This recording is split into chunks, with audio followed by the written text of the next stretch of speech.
Hello, I'm Mike Graham, president of Midwestern Securities. Welcome to this episode of Banking on Growth. With us today, we have our friend Tate Hartman. Tate is a CFP from Heartland Credit Union in Springfield, Illinois. Welcome, Tate. Thank you, Mike. It's good to be here. Hey, glad to have you with us. Look forward to what you have to share today, but for our audience, will you share a little bit about who you are and how you got into financial planning?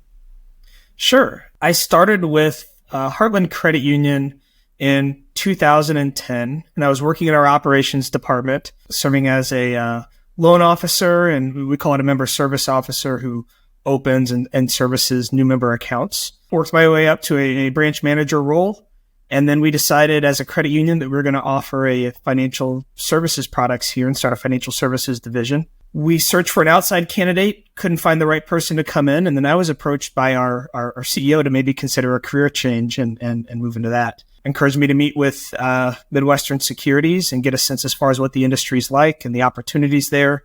And it's been a good fit ever since. So I started studying for my securities licenses in November of 2014.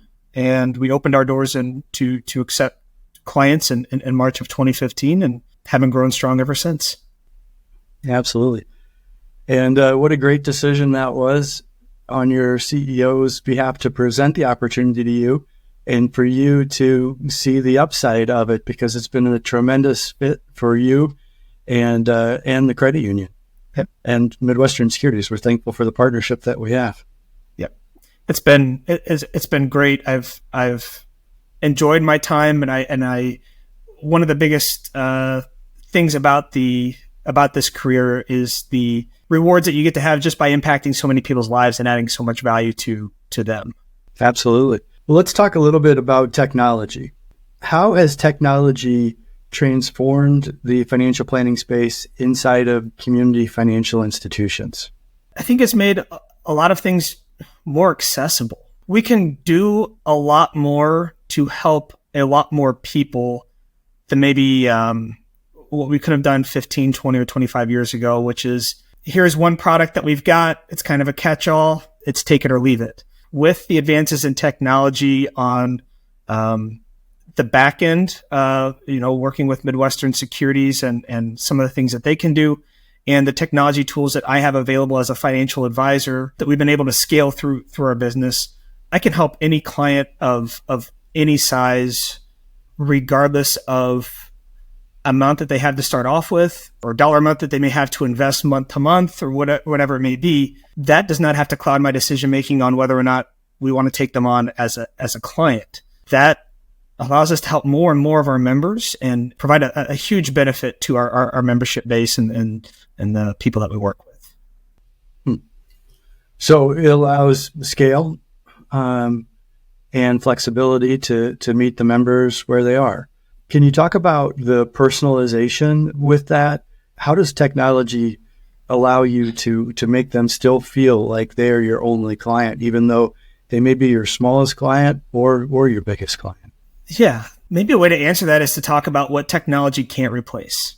And what that is we call it a good opening interview, right? Which is going through and gathering the components of what makes up a financial plan.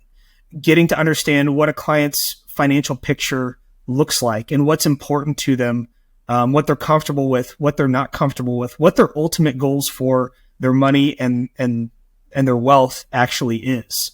That is something that technology can't replace, but we can use it to enhance some of those conversations. And so I think that's where personalization can come in with some of the technology where, for instance, our financial planning software that we like to use, I can't go through and replace those opening interview questions with just a plug and play and click a few buttons and get it done.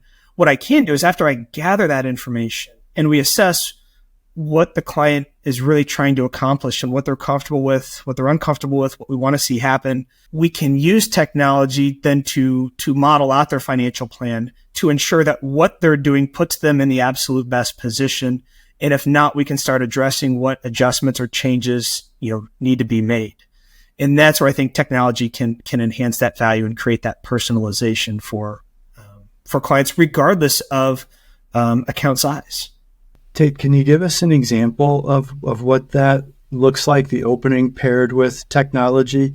What sort of deliverable would the technology do to enhance that customer experience? When we talk about the opening interview, a few key pieces of information that we're always trying to gather: income versus expenses, cash flow, assets versus liabilities, what things do they own, what things do they still owe on, what's their goals for retirement, ideas of income they might need or spending goals that they would have. Beyond that, let's talk about risk management with life insurance. Do they have children? Do they have dependents that we need to ensure are taken care of? When they're no longer here, what's their plans for their money or their assets? How do they want those to be distributed?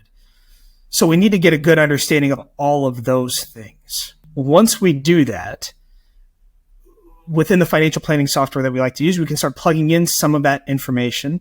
It's personalized, right? Because it's not me telling a client what it should be. It's a client telling me what they want, what they've got, what their picture looks like. We can start plugging it in and build in assumptions as far as what might they be able to save? What would they be willing to invest? How does that match up? How do we put them into something that matches up with our investment philosophy or the investments that we look at as we're crafting their financial plan? And then we run out all these different trial scenarios to ensure that they're on track to meet their goals. And then once that's all put together, we can create a polished report that we can print off and provide to them or make accessible to them, so they have a fully functioning, financial plan at that point. What does that mean to the customer? So we try to operate in the framework. Fidelity put out what they call their advice value stack. They came up with this a few years ago. And what it is, it's a framework as far as how advisors could and should start to operate to hopefully add more value to their clients' lives, have a bigger impact on their clients' lives. And it's essentially the in a nutshell, it's helping clients manage their money to achieve their financial goals so they can worry less and they can lead a more fulfilling life, right? And those are all different tiers of things that we can do.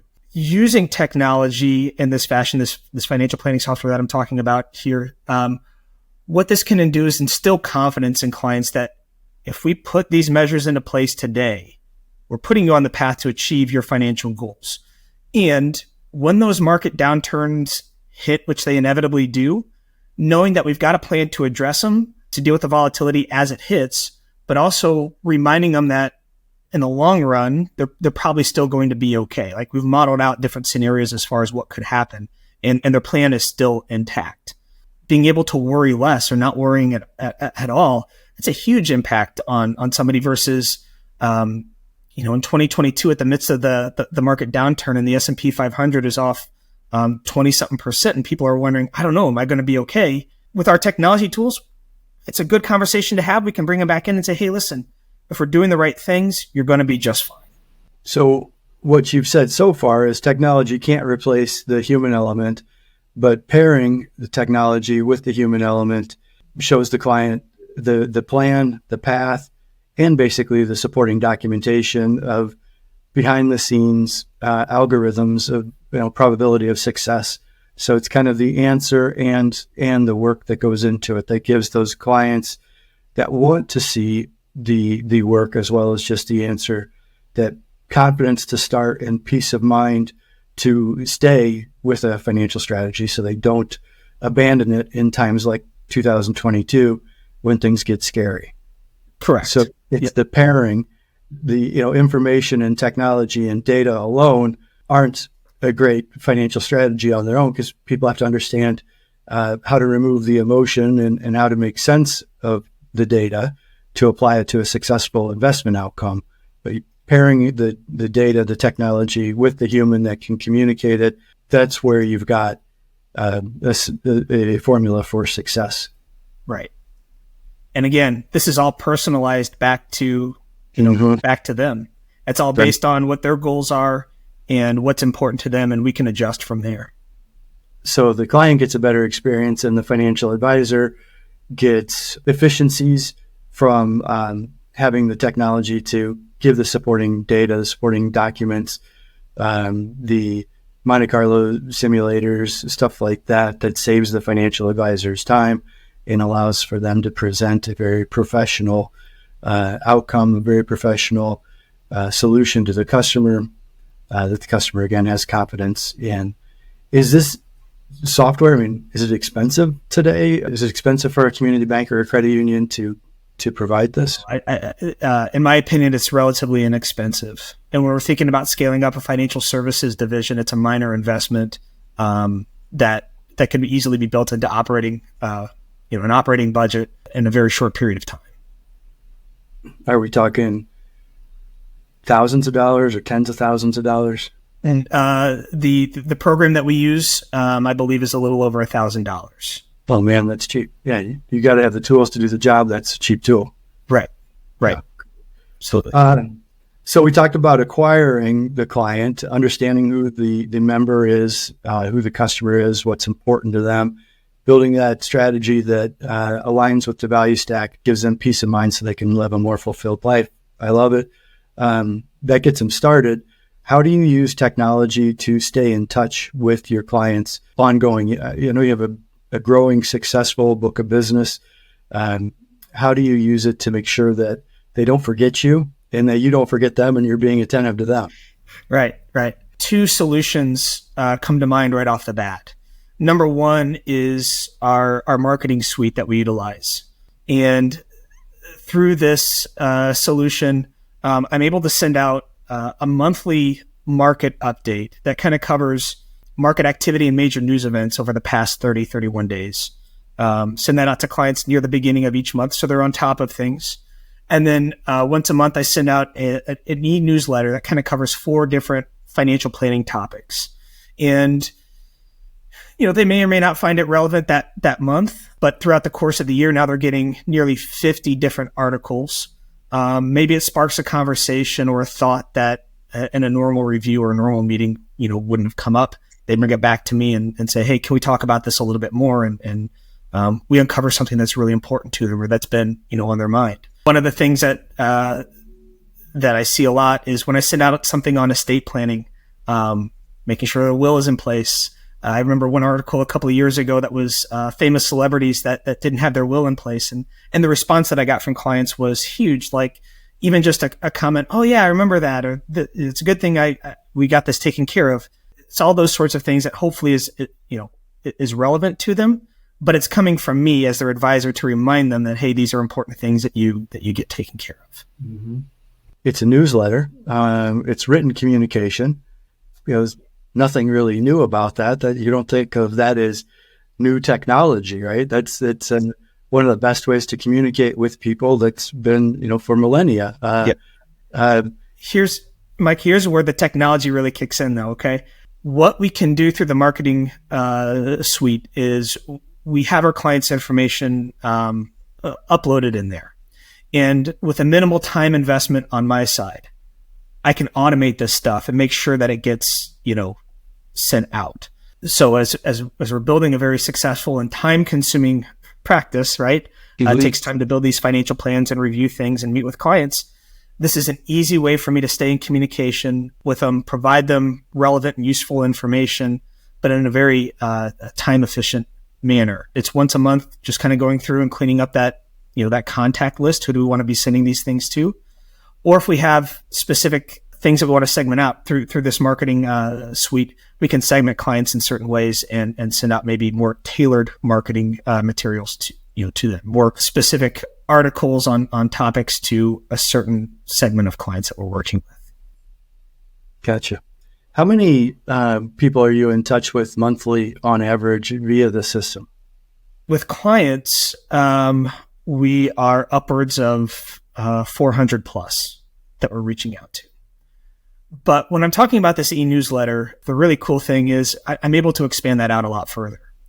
And we're sending it out to, I think it's close to about 23,000 of our credit union members on a monthly basis. And again, it's a very, very minimal time request for me to get that done. And then through the marketing suite, it sends it all out. So that's 23,000 people, give or take, a month. That's receiving hopefully some relevant article, but with my name, my picture, so they know who's sending it, and my contact information, so they know how to get a hold of me if something strikes an interest. So newsletters aren't new, and written correspondence to customers and prospects isn't new, but leveraging technology in this way inexpensively, time efficiently positions you as the authority in a very professional manner. And does it work? Does it add to retention or new client onboarding? Do you have any data analytics on any conversion of that activity, Tate? Anecdotally, I can tell you that after those e-newsletters go out, we're getting anywhere from 2 to 5 responses, back, either a request for a meeting, a phone call with a question, something along those lines. I can track who's opening the emails and the response rate of that. We can track who is clicking on the article, or not who's clicking on the articles necessarily, but the percentage of those articles that are getting opened up. So there is some analytics. If you wanted to dig deeper, you certainly could on that. Yeah, interesting. There's two sides of two sides of the financial industry, I guess. One that is bought. People call into the credit union and say, "Hey, I need a mortgage. I need a car loan," and we can be more reactive to. And part that is sold, and that's stuff that people need to do, but don't feel necessarily a sense of urgency or a pain point, like revisiting their financial strategy. So this is a great trigger to stay in touch with those folks and trigger a response that can hopefully bring this back to the forefront, and they can make that phone call to you, get that meeting scheduled, and then come in and get things in motion. Last thing we want is those prospects for you to see them 5 years from now and say, "Hey, where were we? Where are we on things?" And for them to have let 5 years go by and have not been funding their kids' 529 or their Roth IRA or having their 401k misallocated and have missed out on growth or taken too much risk. And we had a year like 2022 and they lost too much money by not acting and not meeting with a CFP like yourself. And I mentioned there are 2 solutions, right? So we talked about the marketing kind of suite, but then another technology solution to ensure that we're servicing our clients well and staying in touch with them is our CRM tool. And what's great about that is it allows me to document conversations that we've had with clients, easily recall them, when needed, set follow-ups for client calls, and then increase the level of communication that I have between myself, the client, my administrative assistant, and even the back office at Midwestern Securities if needed. To give you an example on this, right here at the beginning of the year, I've been reaching out to a lot of clients to either talk about doing IRA contributions or maybe perhaps if their financial plan calls for Roth IRA conversions. A lot of these clients, we've had conversations maybe 4, 5, 6 months ago. And while they were really on board and excited about it at the time that we were talking about it, they're busy. They have their own jobs. They have their own lives, right? So life carries on. Setting these follow-ups and easy reminders allows me to make sure that I'm staying on top of things for them, that I'm reaching out to them saying, "Hey, when we met last August, we talked about doing X, Y, and Z. Now would probably be a good time for us to go ahead and implement that. Are you on board with it? Yes? Great." Document the conversation. And then through our CRM tool, we've got the option to send out, the required paperwork to get it done. And we can do everything one-stop shop almost and very quickly and efficiently and even remotely. Mm-hmm. Absolutely. Just more tools in your toolbox. Are you the professional contractor with all of the tools, or are you the financial advisor or the financial institution that's showing up with the pliers and a crescent wrench and trying to get the job done? You're showing that you have all of the tools that you need to do the job very well, to demonstrate you're doing the job, to attract great clients, to communicate with those clients and follow through with those clients to make sure that their financial strategies get implemented. It's hard to do the job without the right tools. And a lot of institutions, I think, and financial advisors will be penny wise, and they won't spend the money on, as you mentioned, pretty inexpensive amounts on financial planning software, on marketing tools like you were talking about with the newsletter and with CRM to put that presence there out there. And then they wonder why their division isn't growing. You guys have been growing strongly. You've been invested in growth, being innovative and driving forward. And that's why I'm glad to have you on this podcast with us talking about these things. So the right tools, have you had any challenges or obstacles inside of your financial institution integrating these or getting support from having these types of tools? Not necessarily within the organization. I think that the toughest part of implementing any sort of a new technology solution is that it means a change in your day-to-day process or what you're doing, right? So inertia is going to be the biggest thing to overcome, with that. And I find that was really more on my side as I knew that some changes needed to be made, or as we're implementing our new CRM solution or financial planning software, how do I need to adjust what I'm doing to make these technology solutions really work for me, as opposed to just the way that I was comfortable doing it, prior to that. What I found was really helpful was just having, in-depth training and a process and a structure for how we can actually incorporate these things into our business or into my day-to-day planning business. Then you can start to see the results of utilizing this, a lot faster, right? It starts to bear fruit, a little quicker. You realize how it makes your life a little bit easier and how it can impact clients a little bit more. If you have that structure in place and the good training, it can't be half in, half out, right? You need to commit to it if you're gonna do it, and you're gonna do it well. Right. Yeah, I love it. Depends on, a lot of people think of technology in different facets, right? Self-driving cars, self-checkouts at McDonald's, teller pods in the lobby of the financial institution. You're really using technology as gear, right? Gear or tools that you wrap around you to make you more professional and more successful and give your clients better experience. Pretty inexpensive gear with really good ROI. Mm-hmm. Yeah, absolutely. Yeah, I love the way that you're using it. Can you give us a couple of success stories of how using technology made you more successful as a financial advisor, or your institution more successful, or had a better client outcome? Sure. So again, going back to the financial planning software solution that we use, right? It's a goals-based plan. And so I can think of a couple of clients that I'm working with, and we're talking through, what's important to them, what we're trying to really accomplish. And as we're going through, we start to realize that they want to leave a legacy to their children, and they want to, eventually gift money to their children. So start to have the discussion, well, what if instead of waiting until after you're gone to start giving money to them, we start helping them out today? Would that be something you'd be interested in? Maybe if I can make that work. Okay, well, what if we could do that perhaps in a manner that would reduce future taxes, for them when they needed the income? Would you be interested in that?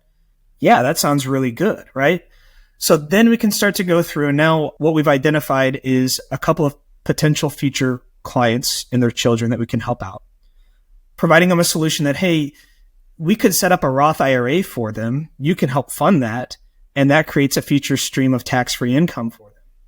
And we can go ahead and model this out within your financial plan to make sure that you can give the dollar amount that you want to give to your children, and make sure that you yourself don't actually run out of money in your lifetime, and make sure that all bases are covered. So that's been a really great success story, because it demonstrates to the client that I'm paying attention to what's important to them. I'm thinking and being proactive about ways that we can really, really have a positive impact on their life and their children's lives.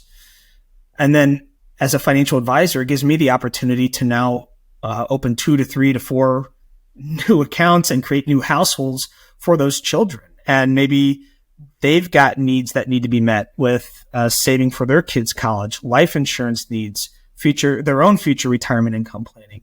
And so it can just continue to build and build and build on itself. All of that through a good opening interview and a technology solution allows us to really tackle that and tap into that for the clients. Yeah, that's great, Tate. We're about out of time. Any closing thoughts or comments on, or your peers that might be listening to this on technology, your perspective or any key takeaways that you'd want them to hear? Yeah, as bullish as we are on technology and the uses and how it can enhance your business, I'd say the biggest thing to pay attention to or to think about is, will this be a value add for myself or for my clients? There's a lot of cool technology and there's a lot of cool things out there that look really neat and really interesting. But as you find that your time becomes less and less as you help more and more people, you want to make sure that if you're utilizing a technology solution, it actually adds a benefit for you or for the clients. Yeah, very well said. And I think also one thing you hinted at earlier in the discussion was it's going to take a little bit of investment of your time to utilize this, to get comfortable with this. Be prepared for that and invest that time, and the ROI comes around. You can't just buy it and put it on a shelf and expect it to work without you and without your direction of it. Right. You got to be comfortable with being a little uncomfortable at first. Yeah, absolutely. Tate, thank you for joining us. Thank you for sharing your perspective and knowledge. Yep. Thank you very much for having me. This has been great. You're welcome. To our viewers, we hope you enjoyed this episode of Banking on Growth, and we look forward to seeing you at our next episode. Thank you. Thanks. This has been another insightful journey with Banking on Growth with Michael Graham and Midwestern Securities, a member of FINRA and SIPC. We appreciate your time. If you found value in today's discussion, consider subscribing for more thought-provoking discussions in the world of finance. Your support helps us continue to bring you quality insights. If you have a topic you'd like us to consider covering or have thoughts on one of our episodes, we'd love to hear it. Just email us at media@midwesternsecurities.com. Remember, the power to grow is within you. Thank you for being a part of the Midwestern Securities community. Until next time, stay inspired and keep banking on growth.